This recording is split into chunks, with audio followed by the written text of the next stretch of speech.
क्या आप एक ऐसी मशीन के बारे में सोच सकते हैं जो दुनिया के सबसे ताकतवर सुपर कंप्यूटर को भी एक पुराना कैलकुलेटर बना दे? जी हां, हम बात कर रहे हैं क्वांटम कंप्यूटिंग की, एक ऐसी क्रांति जो साइंस फिक्शन को हकीकत में बदल रही है। और ये सवाल सिर्फ कोई हवाई बात नहीं है। हम यहाँ सिर्फ तेज कंप्यूटरों की बात नहीं कर रहे। हम एक ऐसी जबरदस्त शक्ति की बात कर रहे हैं जो कुदरत के सबसे गहरे राज खोल सकती है।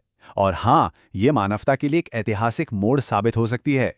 तो चलिए थोड़ा और गहराई में चलते हैं। ये क्रांति सिर्फ स्पीड के बारे में नहीं है, बल्कि ये जानकारी को प्रोसेस करने के तरीके को ही जड़ से बदल देगी। और ये समझने के लिए कि ये इतना बड़ा बदलाव क्यों है, हमें मिलना होगा कंप्यूटर की दुनिया के सबसे छोटे लेकिन सबसे शक्तिशाली खिलाड़ी से। अब देखिए, हमारा जो फोन या लैपटॉप है ना, वो क्लासिकल बिट्स पर काम करता है, हाँ या ना, 1 या 0, बिल्कुल एक लाइट स्विच की तरह जो या तो ऑन है या ऑफ। लेकिन क्वांटम दुनिया का जादूगर है क्यूबिट। ये एक ही समय में 1 और 0 दोनों हो सकता है। इसे कहते हैं सुपरपोजिशन। सोचिए, एक सिक्का हवा में घूम रहा है, जब तक वो गिरता नहीं है वो हेड और टेल दोनों है। बस यही वो राज है जो क्वांटम कंप्यूटर्स को उनकी अविश्वसनीय शक्ति देता है। तो दुनिया भर के वैज्ञानिक इसी क्वांटम सुप्रीमेसी के लक्ष्य की तरफ तेजी से बढ़ रहे हैं। और ये सिर्फ एक रेस जीतने जैसा नहीं है, ये तो खेल के नियम ही बदल देने जैसा है। ये एक ऐलान है कि कंप्यूटिंग का एक नया दौर शुरू हो चुका है जो दुनिया में पावर का बैलेंस हमेशा के लिए बदल सकता है। और बस इसी जबरदस्त क्षमता ने शुरू कर दी है एक नई ग्लोबल रेस। ये कोई मामूली दौड़ नहीं है, ये भविष्य में टेक्नोलॉजी पर कौन राज करेगा इसकी होड़ है। दुनिया की बड़ी बड़ी ताकतें क्वांटम टेक्नोलॉजी में अरबों खरबों डॉलर का निवेश कर रही हैं, पानी की तरह पैसा बहा रही हैं। ये सिर्फ साइंटिफिक रिसर्च के लिए नहीं है, बल्कि ये एक रणनीतिक जरूरत बन चुकी है। दांव पर है आर्थिक दबदबा, राष्ट्रीय सुरक्षा और आने वाले कल की इंडस्ट्री। तो सीधी सी बात यह है कि जो भी देश इस रेस में आगे निकलेगा वो 21वीं सदी की टेक्नोलॉजी की दिशा तय करेगा। ये सिर्फ एक तेज कंप्यूटर बनाने की बात नहीं है, ये तो ग्लोबल स्टेज पर अपने देश के भविष्य को सुरक्षित करने की बात है। लेकिन इस हाई स्टेक्स गेम में भारत भी चुपचाप नहीं बैठा है। भारत ने भी मैदान में अपना सबसे बड़ा दांव खेला है, नेशनल क्वांटम मिशन के साथ। पूरे 6003 करोड़ 65 लाख रुपए। जी हां, 6000 करोड़ से भी ज्यादा का बजट। ये सिर्फ एक नंबर नहीं है, ये भारत के इरादे का ऐलान है। ये कोई छोटा मोटा रिसर्च प्रोजेक्ट नहीं, बल्कि क्वांटम टेक्नोलॉजी में आत्मनिर्भर और दुनिया का लीडर बनने के लिए एक सोचा समझा ठोस निवेश है। और ये पैसा सिर्फ हवा में नहीं उड़ाया जा रहा, इसके पीछे एक बिल्कुल साफ, एक क्लियर कट रोड मैप है। मिशन का लक्ष्य है कि अगले 3 सालों में 50 क्यूबिट का कंप्यूटर बने, 5 सालों में 100 क्यूबिट तक पहुंचा जाए और सिर्फ 8 सालों में 1000 क्यूबिट की अविश्वसनीय क्षमता हासिल की जाए। ये भारत को दुनिया के टॉप क्वांटम देशों की लीग में शामिल करने का एक बहुत बड़ा और साहसिक लक्ष्य है। तो इस मिशन को जमीन पर कौन उतारेगा? इसके लिए भारत ने अपने सबसे बेहतरीन संस्थानों में 4 स्पेशल हब बनाए हैं।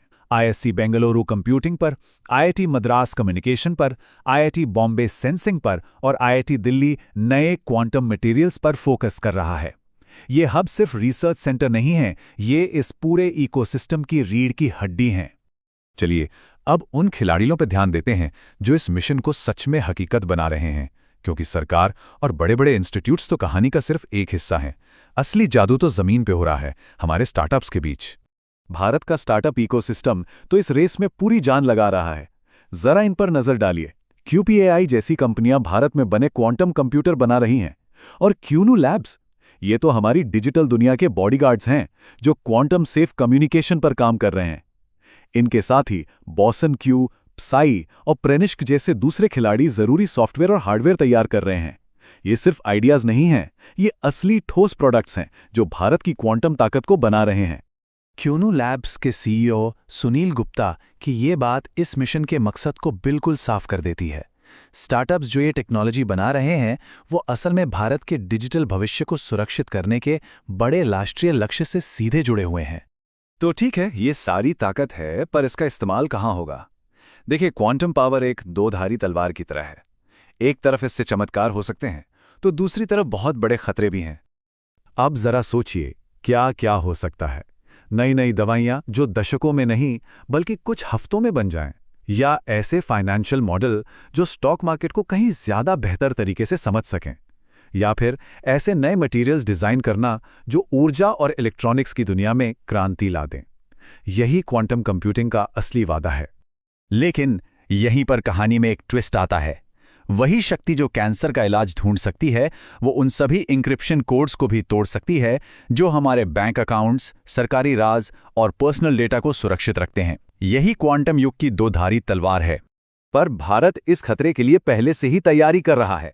क्वांटम की डिस्ट्रीब्यूशन यानी QKD और पोस्ट क्वांटम क्रिप्टोग्राफी यानी PQC जैसी तकनीकों पर काम करके देश अगली पीढ़ी की सुरक्षा तैयार कर रहा है, ताकि जब शक्तिशाली क्वांटम कंप्यूटर हकीकत बन जाएं, हमारा डिजिटल किला महफूज रहे। तो इन सब बातों का मतलब क्या है? हम कहाँ खड़े हैं? ये जो नेशनल क्वांटम मिशन है ना, ये सिर्फ एक साइंस प्रोजेक्ट से कहीं ज्यादा है। ये भारत की भविष्य की पहचान को एक टेक्नोलॉजी सुपर पावर के तौर पर गढ़ने की कोशिश है। ये मिशन सीधे सीधे digital India, make in India और एक विकसित भारत के सपने से जुड़ा हुआ है। इसका मकसद सिर्फ भविष्य की टेक्नोलॉजी में हिस्सा लेना नहीं, बल्कि उसे बनाना है। विदेशी हार्डवेयर पर निर्भरता को कम करना है और देश के अंदर ही एक मजबूत इकोसिस्टम तैयार करना है। दौड़ तो शुरू हो चुकी है और भारत एक मजबूत दावेदार के तौर पर उभरा है। एक साफ मिशन, एक बढ़ता हुआ स्टार्टअप इकोसिस्टम और वर्ल्ड क्लास टैलेंट के साथ भारत सिर्फ दूसरों की बराबरी करने की कोशिश नहीं कर रहा। भारत का लक्ष्य है लीडर बनने का।